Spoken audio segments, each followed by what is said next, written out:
हमारा next question है on comparing ratio A1 by A2, B1 by B2 and C1 by C2 find whether equation are consistent और inconsistent. Consistent वो होती है जिनका particular कोई सोल्यूशन होता है, और इनकंसिस्टेंट वो होती है जिसका कोई सोल्यूशन नहीं होता। ठीक है, तो अब हम इसको क्या लिखेंगे, देखिए यहाँ पे A1 कितना है हमारा 3, B1 कितना है हमारा 2 और C1 कितना है -5। अब ये -5 क्यों आया, क्योंकि हमें इस इक्वेशन को मैंने लिखा नहीं, ये हम इसको कहाँ लिख के दिखाऊं, यहाँ पे लिख के यहीं पे 3x + 2y - 5 = 0। पहले हम इसको इस फॉर्म में लिख लेंगे। ठीक है स्टूडेंट, अब यहां से देखिए A2 कितना है हमारा 2, B2 कितना है -3 और C2 कितना है -7। ऐसा हमने क्यों किया, ठीक है, क्यों, ताकि हमें कंफ्यूजन ना हो, क्या कंफ्यूजन ना हो। ठीक है, उसके बाद अब देखिए A1 by A2 किसके इक्वल आ गया, 3/2 के इक्वल आ गया। ठीक है, और B1 by B2 किसके इक्वल आ गया, -2/3 के equal, and C1 by C2 किसके इक्वल आ गया, -5/-7, दैट इज योर 5/7 के। Here we see therefore A1 by A2, जब A1 by A2 B1 by B2 के इक्वल है, ठीक है, ये 3/2 है, ये -2/3 है, नहीं है, it means A1 by A2 is not equal to B1 by B2। It means ये क्या है, कंसिस्टेंट, क्या है, कंसिस्टेंट है। कंसिस्टेंट, कंसिस्टेंट का मतलब क्या है, इसका एक यूनिक सोल्यूशन है, क्या है, एक यूनिक सोल्यूशन है। सिर्फ हमें इस पार्ट में इतना ही लिखना है। इसका क्या मतलब है कि अगर हम इन दोनों लाइनों का ग्राफ बनाएंगे तो वो एक पॉइंट पे इंटरसेक्ट करेंगे और उसका हमें एक पॉइंट मिल जाएगा जो कि इसका सोल्यूशन होगा। अब नेक्स्ट इसको कन्वर्ट कर लीजिए, 2x - 3y - 8 = 0।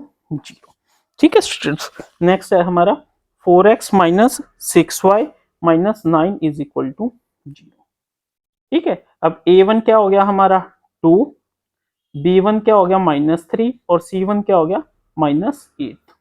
यहाँ पे A2 क्या हो गया 4, B2 क्या हो गया -6 और C2 क्या हो गया -9। अब देखिए A1 by A2 क्या हो गया हमारा 2/4 = 1/2। B1 by B2 क्या हो गया -3/-6 = 1/2 और C1 by C2 क्या हो गया -8/-9 = 8/9। यही हो गया। अब देखिए A1 by A2 is equal to B1 by B2, A1 by A2 is equal to B1 by B2। ठीक है, और C अब हम चेक करेंगे C1 by C2 के इक्वल है कि नहीं है, C1 by C2। ठीक है, बट C1 by C2 के इक्वल नहीं है, C1 by C2 के इक्वल नहीं है। इट मींस ये क्या है, इनकंसिस्टेंट। इनकंसिस्टेंट मतलब, ठीक है, इसके क्या होएंगे, infinite solutions, sorry no solution.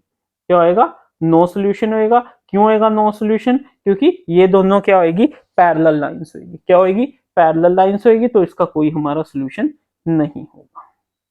ठीक है स्टूडेंट्स, अब इस तरीके से 3/2 of x plus 5/3 of y minus 7 is equal to 0 and 9x minus 10y minus 14 is equal to 0।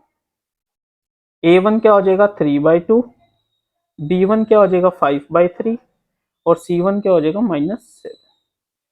A2 क्या हो जाएगा हमारा 9, B2 क्या हो जाएगा -10, C2 क्या हो जाएगा -14। तो A1 by A2 क्या हो जाएगा 3/2 into 9 that is your 1/6। B1 by B2 क्या हो जाएगा 5/3 into -10 दैट इज योर -1/6 और C1 by C2 हो जाएगा हमारा -7/-14 इक्वल टू 1/2। ठीक है, तो हमने यहां से क्या देखा, जो हमारा A1 by A2 है वो किसके इक्वल आ गया 1/6 के इक्वल आ गया, और B1 by B2 क्या हो गया, हाँ वो -1/6 के इक्वल आ गया, और C1 by C2 किसके इक्वल आ गया हमारा 1/2 के इक्वल है। यहाँ पे हमने क्या देखा, A1 by A2 is not equal to B1 by B2।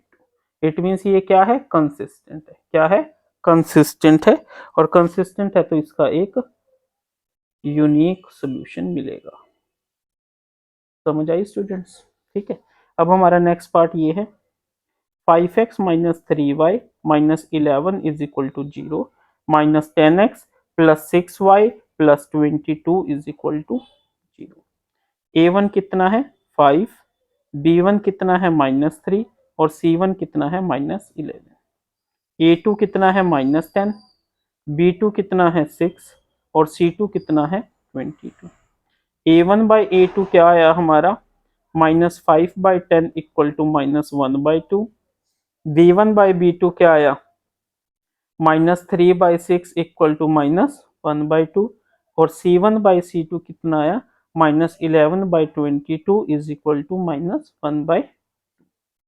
ठीक है, इससे क्या पता चला हमें a1/a2 is equal to b1/b2 is equal to c1/c2।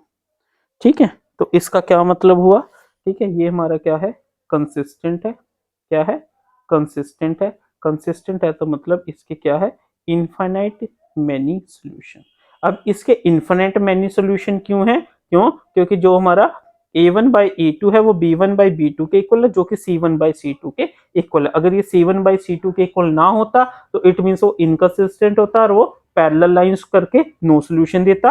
अब ये इसके इक्वल है तो इट मीन्स ये कंसिस्टेंट है और इसके काफी सारे सॉल्यूशंस है। ठीक है स्टूडेंट्स, अब हम नेक्स्ट करते हैं 4/3 of x plus 2y minus 8, और इसको लिख सकते हैं हम 2x plus 3y minus 12 is equal to 0। a1 हो गया हमारा 4/3, b1 हो गया 2, c1 हो गया -8, a2 हो गया हमारा 2, ठीक है, b2 हो गया हमारा 3 और c2 हो गया हमारा -12। a1/a2 हो गया हमारा 4/3 इंटू 2 इज इक्वल टू 2/3।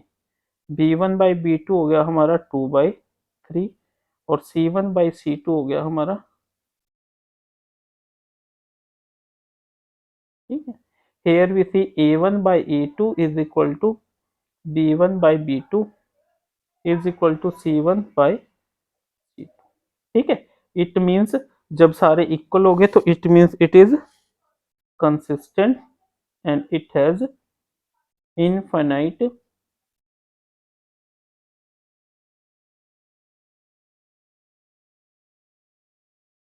ठीक है स्टूडेंट्स, इस तरीके से हमने ये क्वेश्चन करना है। First part, second, third, fourth